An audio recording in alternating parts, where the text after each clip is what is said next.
learning group looking at literacy over the next 2 terms. You imagine where you'd like to be. What do you want, you as a group to know? What are the issues now?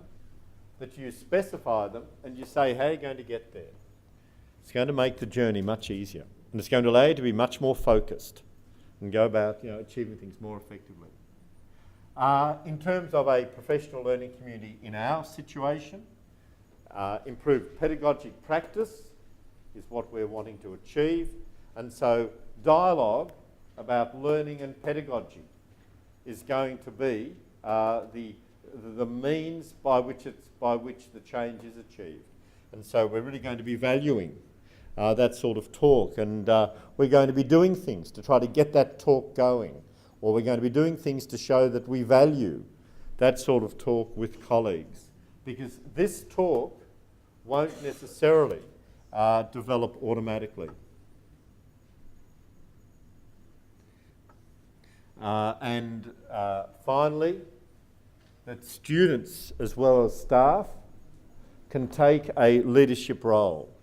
Now, I'm not saying that students should lead the professional learning, but there are going to be things that students can see and can know that the leadership may not be seeing or knowing, and that we need to be prepared to gather data from students, not only about student outcomes. About 8 or 9 years ago, I was doing some work with one of the big banks here, and that was in the area of strategic thinking. It was really creative thinking, innovative thinking, and we ran these over a year or 1.5 years. I ran these workshops, and it was interesting because the people we were working with in the bank were actually the third level down from the manager. So there was the manager, there was the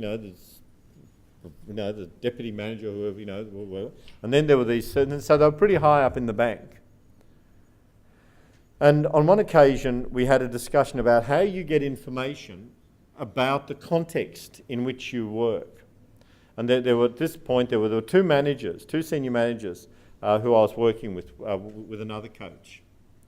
And these two managers really couldn't accept, they just couldn't accept the idea that the receptionists for their area would probably know more about what customers were thinking than what they did. They just wouldn't accept it until they talked to the receptionists. And the receptionists, once there was a bit of trust, told them all sorts of things that they didn't know.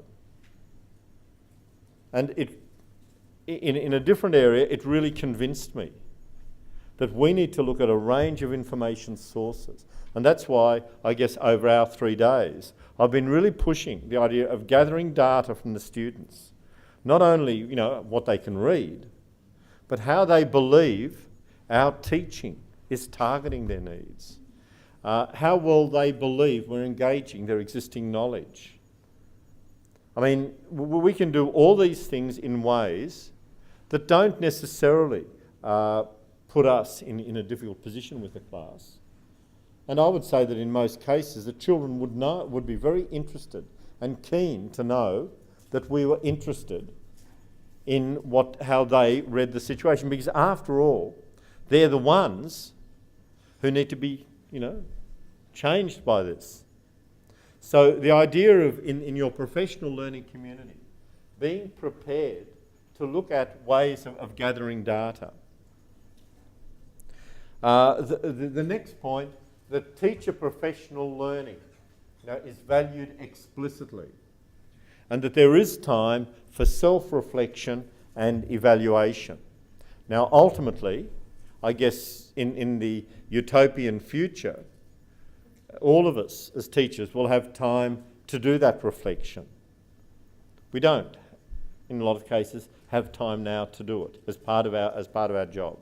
But I think the importance of making time for this, I think schools informally provide time for doing this in a range of ways.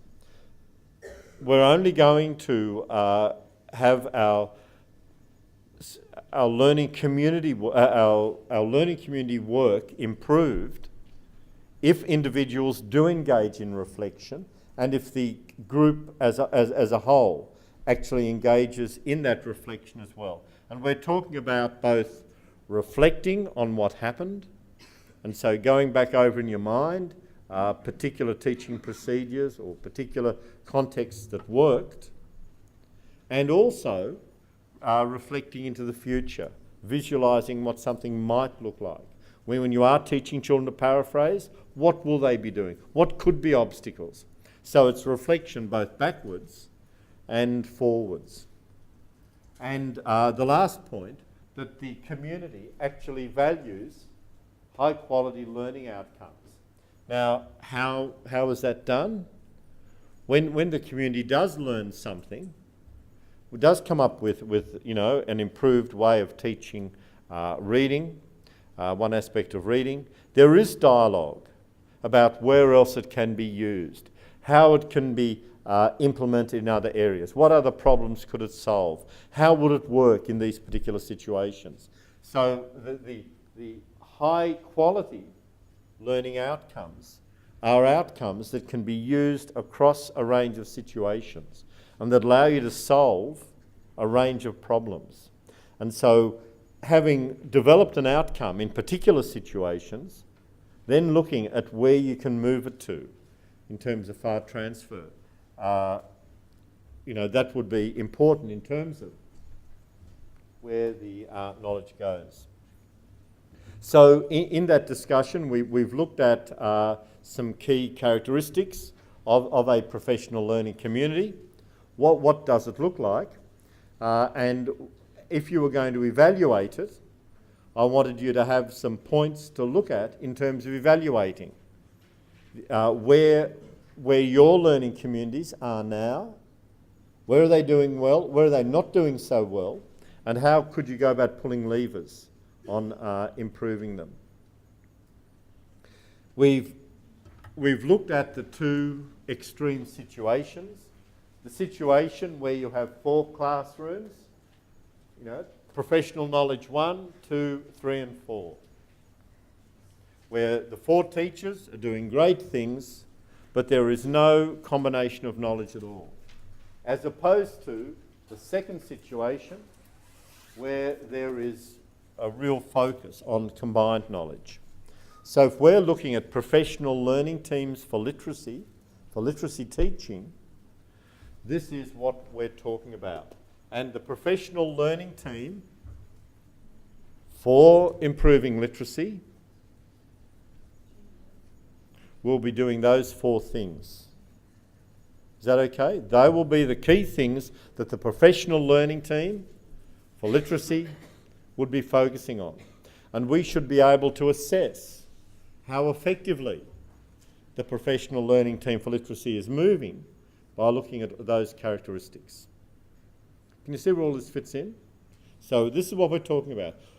If a professional learning team is going to be effective as a learning team, what will it be doing? They're the key things. So that notion of pooled knowledge, and as I've said a few times, at Belfield it was along the lines of, over the last month, what new ideas, what have we tried, what seemed to work, what were some of the issues and so on, what were the barriers and obstacles and how to